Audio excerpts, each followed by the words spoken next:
Good morning बच्चों, आपका हमारे YouTube channel the growth Guru maths academy में स्वागत है। हमारा टॉपिक चल रहा है पार्टनरशिप। पार्टनरशिप में पार्ट 4 है आज। और आज हम पढ़ रहे हैं नए साझेदार का प्रवेश। नए साझेदार का प्रवेश का मतलब क्या है कि जब हमारी साझेदारी फर्म चल रही होती है और उस साझेदारी फर्म में किसी भी कारण से योग्यता के आधार पर या पैसे की जरूरत के आधार पर या क्षेत्र को विस्तृत करने के लिए किन्हीं भी जरूरतों के कारण हमें किसी साझेदार की जरूरत नहीं महसूस होने लगती है, तो हम साझेदारी फर्म में किसी अन्य साझेदार व्यक्ति को साझेदार बना लेते हैं। उस साझेदार को हम कहते हैं साझेदारी का प्रवेश। अब पहला ये अतलघु और लघु टाइप क्वेश्चन है। जैसा कि पहला क्वेश्चन है, नए लाभ विभाजन की गणना कब कब की जाती है। तो किसी भी साझेदारी फर्म में नए लाभ विभाजन की गणना 4 कंडीशनों में होती है। नंबर 1, नया साझेदार प्रवेश करेगा जब गणना करनी पड़ेगी हमें। दूसरा, साझेदारी से सेवानिवृत्त यानी कि अवकाश ग्रहण करने पर। तीसरा, साझेदार की मृत्यु पर। और चौथा, विद्यमान साझेदारों के मध्य लाभ विभाजन अनुपात में परिवर्तन होने पर। नेक्स्ट क्वेश्चन है, किन अवसरों पर त्याग अनुपात की गणना की जाती है। तो जो कौन कौन से अवसर है जहां पर त्याग अनुपात की गणना की जाती है। तो त्याग अनुपात की गणना हमेशा, त्याग अनुपात क्या होता है पहले तो हम त्याग अनुपात समझे कि जब कोई साझेदार साझेदारी फर्म में प्रवेश करता है तो उस नए साझेदार के लिए से जो पुराने साझेदार होते हैं वह अपने हिस्से का कुछ भाग त्याग करते हैं, यानी कुछ भाग छोड़ते हैं। उस भाग को ही हम त्याग अनुपात कहते हैं। तो कह रहे हैं कि नए अवसरों पर, किन अवसरों पर त्याग अनुपात की गणना होती है। तो नंबर 1, पुराने साझेदारों के बीच में जब ख्याति का बंटवारा करते हैं जब हम त्याग अनुपात की गणना करते हैं। और नंबर 2, नए लाभ विभाजन अनुपात की गणना करते समय भी हमें त्याग अनुपात की गणना करनी होती है। क्यों करनी होती है?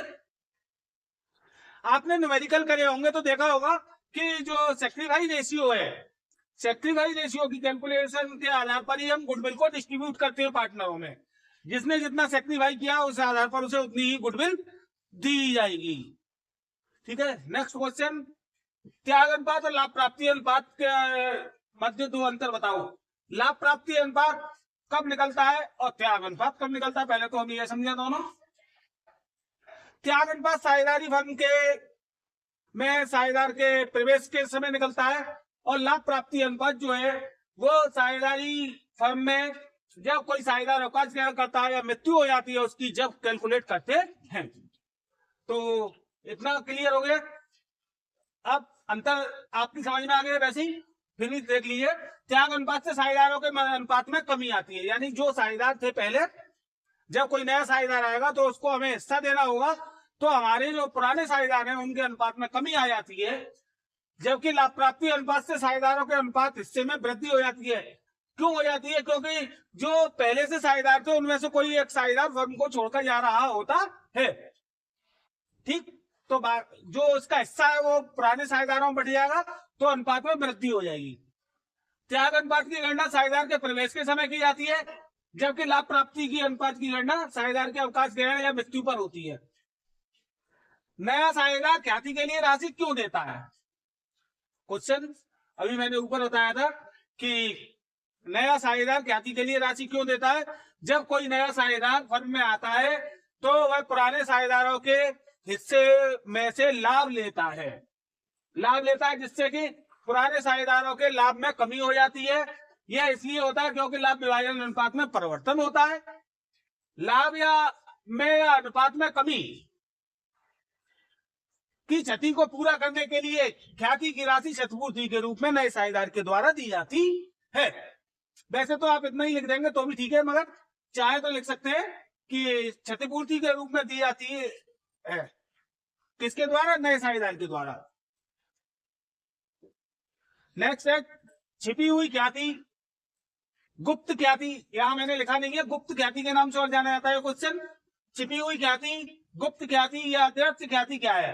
एक साझेदार के प्रवेश पर इसे कैसे समायोजित किया जाता है, यानी कि इसकी गणना कैसे की जाती है। कभी कभी प्रश्न में स्पष्ट नहीं होता कि नए साझेदार के द्वारा ख्याति की कितनी राशि लाई गई है या फर्म की ख्याति कितनी है।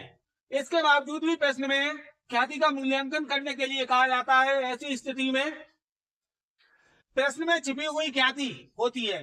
इस दशा में फर्म में छिपी हुई ख्याति ज्ञात करने के लिए निम्न प्रक्रिया का प्रयोग करते हैं। क्या प्रक्रिया का प्रयोग करते हैं? तो देखिएगा, सबसे पहले नए साझेदार द्वारा लाई गई पूंजी के आधार पर फर्म की कुल पूंजी ज्ञात की जाती है। कैसे ज्ञात की जाती है वो मैं आपको दिखा देता हूं। देखिएगा, थोड़ा सा समझ लीजिए, क्योंकि न्यूमेरिकल आप लोगों ने कर रखे हैं, तो न्यूमेरिकल के आधार पर ही है। और ये अवकाश ग्रहण मृत्यु में चैप्टर में कैलकुलेट की जाती है खासतौर से।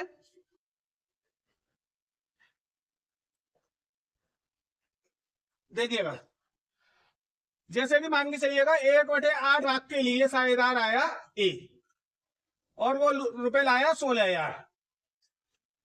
ठीक है, अब 16,000 लाया तो फर्म की कुल पूंजी निकालेंगे, तो क्या हो जाएगा? 1 लाख के लिए 16,000 मल्टीप्लाई 8, 1/28,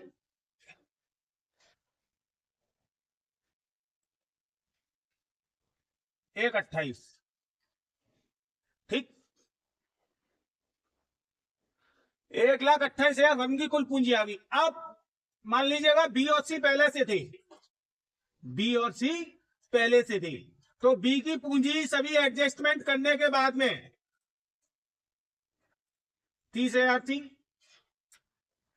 सी की पूंजी सभी एडजस्टमेंट करने के बाद में 50,000 रुपए थी, और ए की पूंजी जो है वो 16,000 आई है। टोटल पूंजी, संयुक्त पूंजी हो गई 96,000।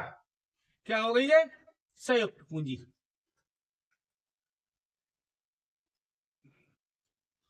ठीक, तो क्या लिखा क्वेश्चन में? नए साझेदार द्वारा लाई गई पूंजी के आधार पर फर्म की कुल पूंजी ज्ञात करते हैं। मैंने बताया कि 1/8 लाख के लिए आया, तो उसके आधार पर हमने फर्म की कुल पूंजी निकाल ली। ये क्या हो गई? कुल पूंजी।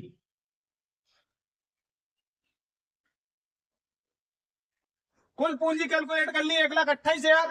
अब संयुक्त पूंजी की बात आती है, तो आपने देखा होगा जो बैलेंस शीट हम बनाते हैं नए पार्टनर के प्रवेश के बाद में, बैलेंस पार्टनर्स कैपिटल अकाउंट की जो भी बैलेंस शीट आएगी वो सीडी रखनी है। यहाँ पार्टनर कैपिटल अकाउंट जब हम प्रिपेयर करेंगे एडमिशन ऑफ पार्टनरशिप में, तो उसमें जो बैलेंस शीट आएगी वो बैलेंस शीट रखनी है। संयुक्त पूंजी वो मानी जाएगी। संयुक्त पूंजी आ गई हमारी 96,000। 1,28,000 में से 96,000 लेस कर दीजिएगा आप, तो जो भी आएगा 32,000 रुपए की छिपी हुई ख्याति है।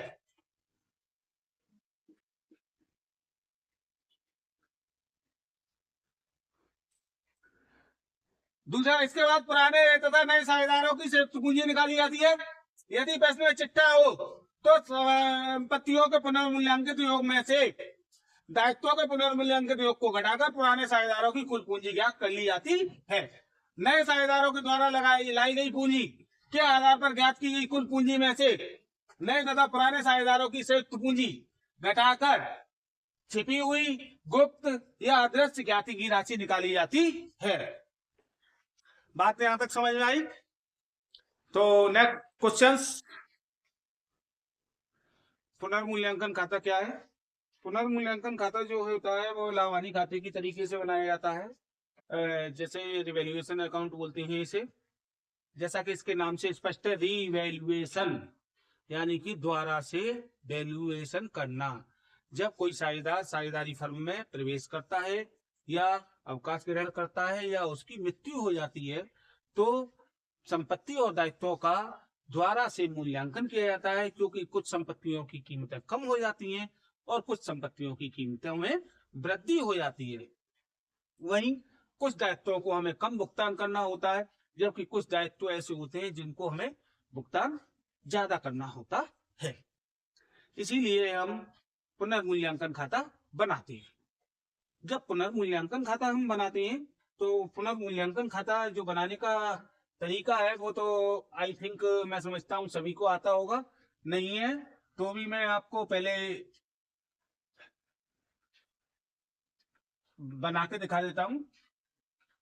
रिवैल्यूएशन अकाउंट आइटम में बहुत कम डालूंगा, 2 आइटम लूंगा ओनली। देखिएगा, रिवैल्यूएशन अकाउंट यानी कि पुनर्मूल्यांकन खाता,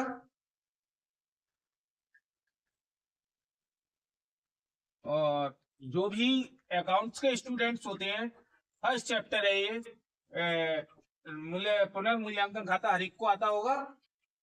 इस पर लिखना बहुत इजी है, देखिएगा। सबसे पहले हम लिखते हैं टू डिक्रीज इन एसेट्स।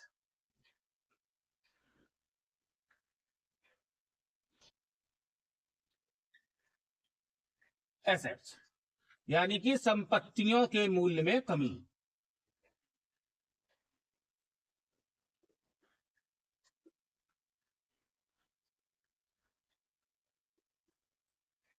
दूसरा आइटम लिखते हैं हम प्रोविजन फॉर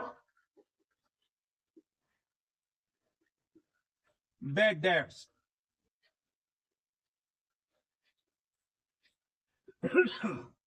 देनदारों पर संदिग्ध, अशोध्य या अप्राप्य ऋण संचित।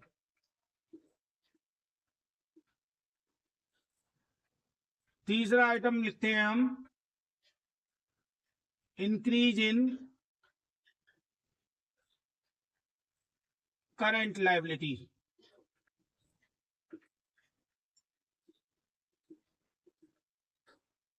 यानी कि दायित्वों के मूल्य में वृद्धि।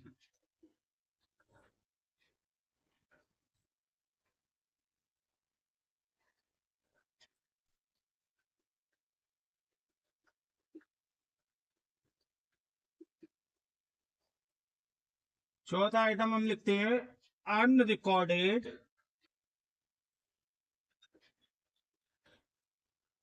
लायबिलिटी,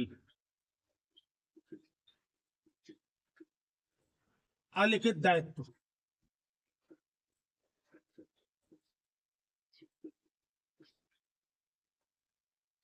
पांचवा आइटम हम लिखते हैं profit transfer to capital account. या मान लेते हैं हम ए बी, दो पार्टनर मान लेते हैं, ठीक। यानी कि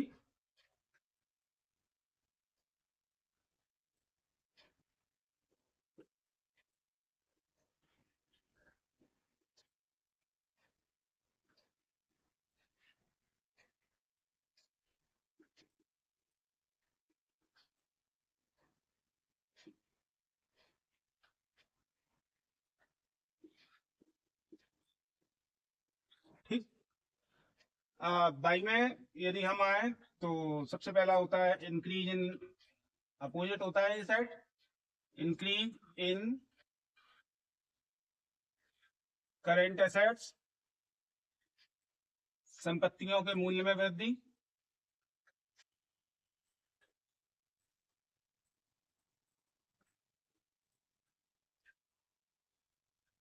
दूसरा होता है हमारा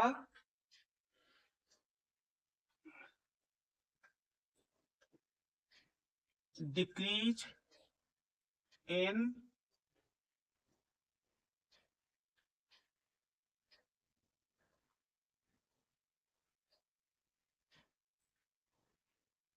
इंक्रीज इन एसेट्स और डिक्रीज इन लायबिलिटी, दायित्वों के मूल्य में कमी।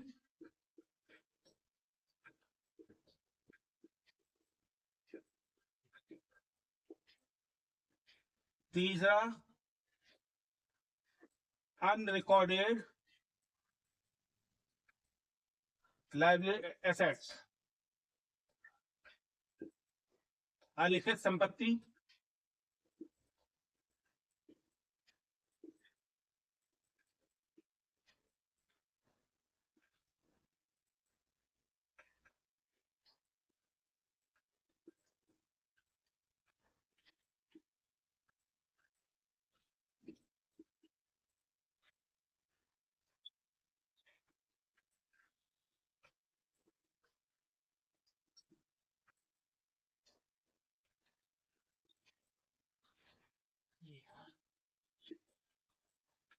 Loss transfer to capital account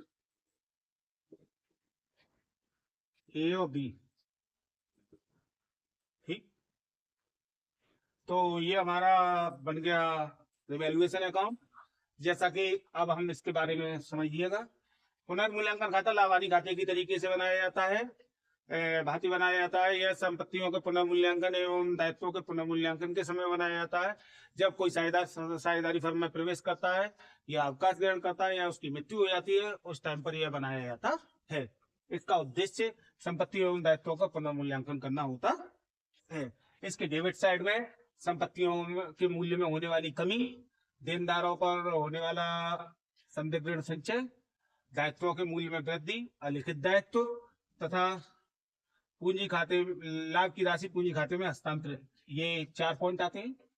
जबकि बाई साइड में, इसके धनी साइड में संपत्तियों के मूल्य में वृद्धि, दायित्वों के मूल्य में कमी, अलिखित संपत्ति, अशोध ऋण में कमी और हानि की राशि पूंजी खाते में हस्तांतरित, ये आते हैं।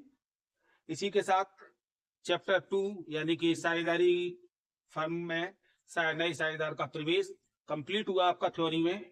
और नेक्स्ट मिलते हैं नेक्स्ट वीडियो में। यदि वीडियो पसंद आई हो तो लाइक, सब्सक्राइब एंड शेयर करें। Thank you.